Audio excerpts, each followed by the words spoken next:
আসসালামু আলাইকুম। ফারহানাস কুকিং ওয়ার্ল্ডে আপনাদের স্বাগতম।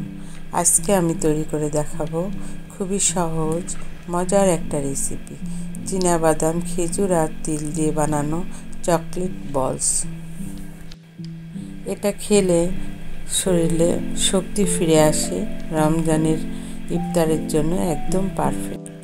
তাহলে দেখে নিন কিভাবে তৈরি করতে হয়। এখানে 300 গ্রাম খেজুর, 300 গ্রাম তিল, 300 গ্রাম বাদাম আর চকলেট নিয়েছি, আর নিয়েছি কিছু পেস্তা। ফ্রাই প্যান নিব, ফ্রাই প্যানে তিলটা ভেজে নিব, হালকা আঁচে ভেজে নিতে হবে।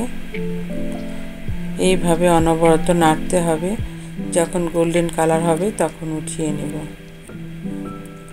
এখন বাদামগুলো দিয়ে দিব। বাদামটা আগে আমার ভাজা ছিল, আমি হালকা ভেজে নিব, ভেজে উঠিয়ে নিব।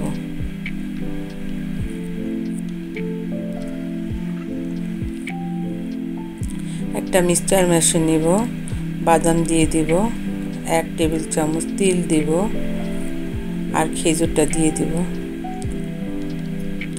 দিয়ে পেস্টটা করে নিতে হবে।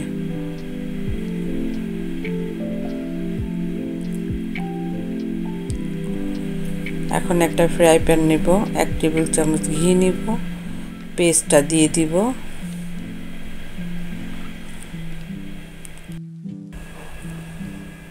দিয়ে অনবরত নাড়তে হবে। অল্প আঁচে নাড়তে হবে, খেয়াল রাখতে হবে তলে লেগে না যায়।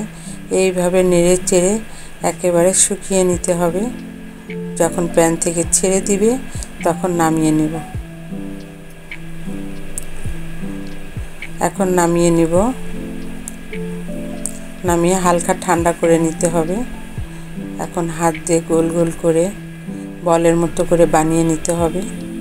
ঠিক এইভাবে বানাতে হবে।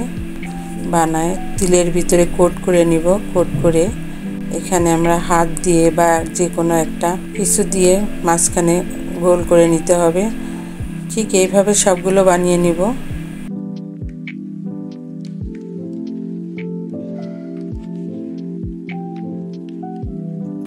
বানানো হয়ে গেলে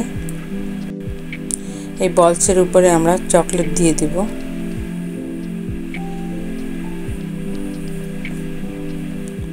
সবগুলো এইভাবে চকলেট দিয়ে দিব, দিয়ে পেস্তা দিয়ে ডেকোরেশন করে দিব। দেখুন ডেকোরেশন হয়ে গেছে। এই এনার্জি বলটা খেতে খুবই সুস্বাদু হয় আর খেতেও দারুণ। একবার খেলে বারবার খেতে ইচ্ছা করবে। একটা আমি ভেঙে দেখালাম। আমার এই রেসিপিটা যদি ভালো লেগে থাকে লাইক ও শেয়ার করতে ভুলবেন না। ফিরে আসবো নতুন কোনো রেসিপি নিয়ে। সে পর্যন্ত সবাই ভালো থাকবেন। আল্লাহ হাফেজ।